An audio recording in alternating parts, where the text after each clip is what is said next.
Welcome to Session 8, Part 1 of the PEACH program, which is all about affordable eating at home. My name is Vivian and I am one of the PEACH parent facilitators based in Toowoomba, and the photos of me having fun doing the voiceover for this presentation.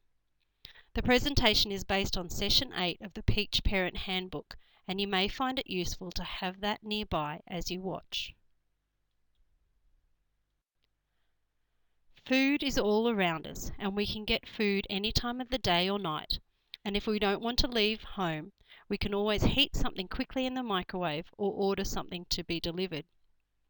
We all need to eat to stay alive and be healthy, and food is also part of our society. It's included in most social activities, and we use it to mark special occasions and celebrations. When we're deciding what to eat, we're surrounded by lots of options, and this number is increasing all the time. Did you know that in the 1960s, supermarkets had around 600 to 800 products to choose from? Now the typical supermarket has over 30,000 items, and there are whole aisles devoted to sweetened drinks, confectionery, savoury snack foods, biscuits, cakes and pastries. Food also plays a major part in social occasions such as birthdays, anniversaries, the end of year and of course Christmas. While these are single days, there is often the lead up or several mini celebrations associated. For example, your child may have a cake on the actual birthday, a cake for school and another cake at a party. Likewise, there are lots of events around Christmas time, and each of these will involve plenty of yummy and often high energy foods. We also use food as a treat or reward and eat certain foods on outings. For example, having an ice cream when we go to the beach or a pie at the football. If you add up all those one-off occasions over a week or a month, they can be a lot. For example, you might have popcorn and a drink at the movies, a birthday party on the weekend, chocolate fundraiser for school, take away a couple of nights a week, morning tea at work, and if it's Christmas time then there's special food all the time. All these occasions add up, and if these foods come from the discretionary or extra group, they can amount to a lot of food and energy that our body doesn't really need. So with this in mind, it's really important to make healthy choices as often as you can and to spend a bit of time thinking ahead. This session is all about practical ways to make meals at home healthy and affordable.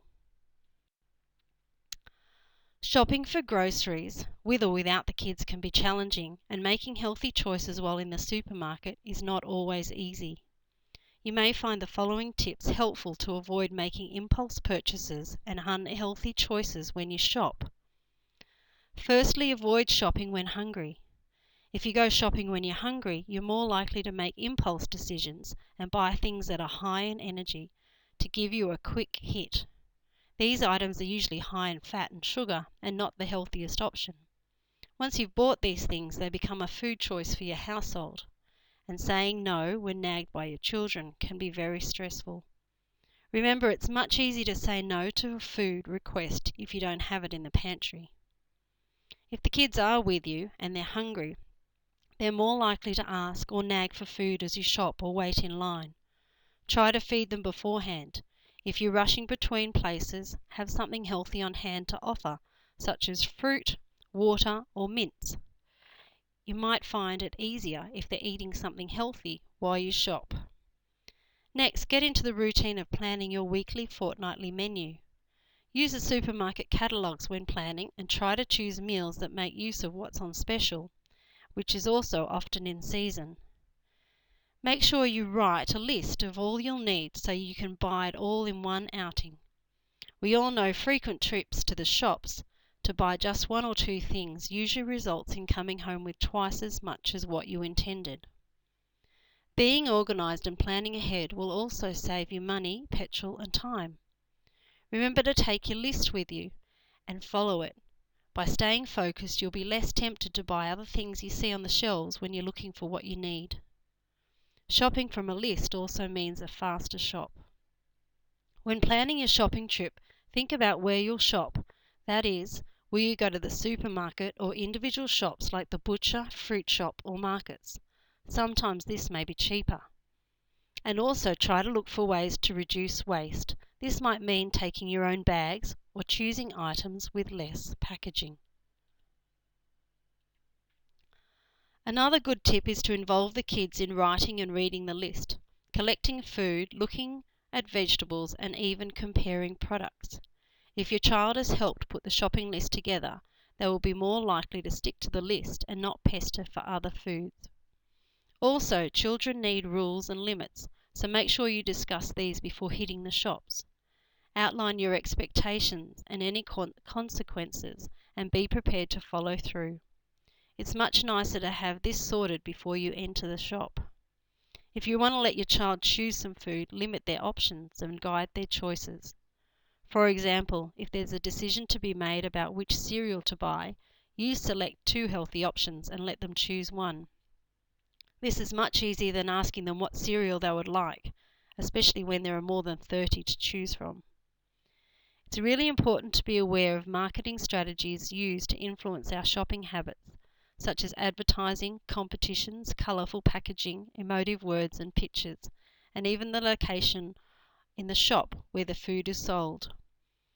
The goal of the food manufacturer is to get you to buy their product, so watch out for pester power and stick to your list. Reading labels can help you identify healthier options and make informed decisions about the foods you'll feed your family. When you get the shopping right, it's much easier to stick to the parent provides, child decides motto. Save money at the checkout by choosing less processed products. Have a look at prices per kilo on the slide. A highly processed breakfast cereal is more than double the price of a plain cereal such as Wheat Bix or oats. Homemade pizza is much cheaper than a takeaway one, and you can control what goes on top if you make them yourself. Unit prices per 100 grams or kilo are usually found on the price label stuck on the supermarket shelf. This tells you how much you are paying per 100 or kilo for each food. You can use this information to compare costs or different products. It's a great tool to use when comparing packet foods such as breakfast cereals, which all come in different weights. Generally, you'll find that when you compare prices per kilo, the highly processed, packaged and advertised foods are much more expensive than comparable foods. This is not to say that eating healthier is cheaper. You do have to plan to reduce your spending on healthier foods. For example, fruit and vegetables out of season can be expensive, so try to eat what's in season. Also think before you buy. Having fresh veggies in the fridge, if you're not at home to use them, can also be a waste. It's all about thinking and planning ahead. Living expenses such as food are always increasing, and people often comment that it is more expensive to eat a healthy diet, but it is in fact cheaper in the long run. Initially you may find it is more expensive, especially if you continue to buy your normal foods and add the healthy foods on top. This simply means you'll need to stop buying some foods and drinks, the unhealthy ones, to make room in the budget for the healthy options. Eating a healthy diet means spending at least half your food budget on fruits, vegetables, breads, cereals and grains. You can buy more of these foods when you spend less on treat, takeaway and convenience foods. The following tips may assist you in eating a well-balanced, nutritious diet and making the most of your food budget. Buy fruit and vegetables in season when they're cheaper and fresher. For more information about what's in season and making the most of seasonal foods, visit the Brisbane Markets and FoodWise websites. Make the most of saving money with seasonal produce by stewing them when they're in season and freezing them to use later on. If you have a dryer, you could also use this.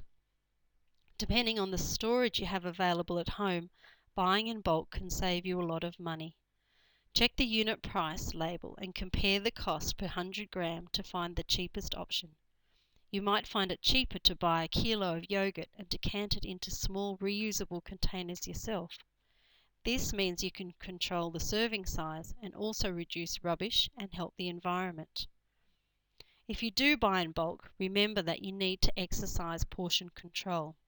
Just because there's a kilo tub of yogurt in the fridge doesn't mean it can be eaten in 2 days. It will still need to last until the next scheduled shopping trip. Find out if there are local grower markets operating in your area, as these are great places to pick up seasonal produce direct from the supplier.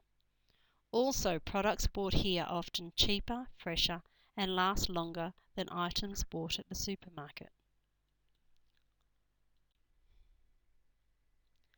Meat can be very expensive, and you can make it go further by adding tinned beans, legumes such as kidney beans, chickpeas, cannellini beans, and lentils to meat dishes such as spaghetti bolognese, chicken or beef curries, tacos, and chili con carne. Beans are a great source of protein and fibre, which helps keep us feeling fuller for longer. Tinned beans don't need to be soaked. Just make sure you rinse them under cold water until they stop bubbling. This reduces the likelihood they will cause gastric bloating and gas.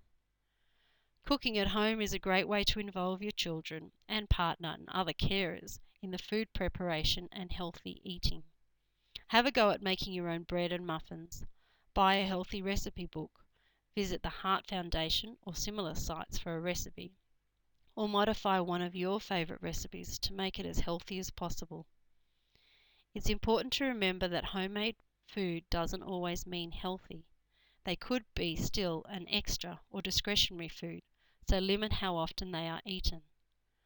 Muffins freeze really well, so once they're cooled, pack and freeze them so they don't all get eaten at once. It's also handy to have a few packets of veggies or stir-fry mix in a freezer for the busy nights when preparing dinner seems too hard and you're tempted to order a pizza or pick up chicken and chips on the way home. You can prepare a meal of rice, stir-fried meat and frozen veggies at home faster and much cheaper than a delivered pizza. Many people take advantage of doing the grocery shopping near closing time, as fresh produce items are often reduced. This is a great idea, but remember to stick to your list and resist getting caught in the frenzy of a sale. Healthy, tasty and affordable meals at home are possible if you plan ahead and think before you buy. For more information on affordable, healthy eating, visit the websites listed on your screen. The Brisbane Market site has seasonal guides for fruit and vegetables. Foodwise is an Australian site about sustainability and food wastage, and the Public Health Advocacy Institute of Western Australia has recently produced a resource to dispel the myth that takeaway foods are cheaper than home-cooked meals. It compares the cost of 2 home-cooked meals with McDonald's takeaway meal for a family of 6. The cost of the chicken casserole and the beef and lentil bolognese are calculated using prices of ingredients available from local supermarkets such as Coles. When the prices are compared, the home-cooked meals worked out to be a third cheaper than the takeaway meal. Visit their website to learn more. That concludes part 1 of session 8. Click on the link to view part 2.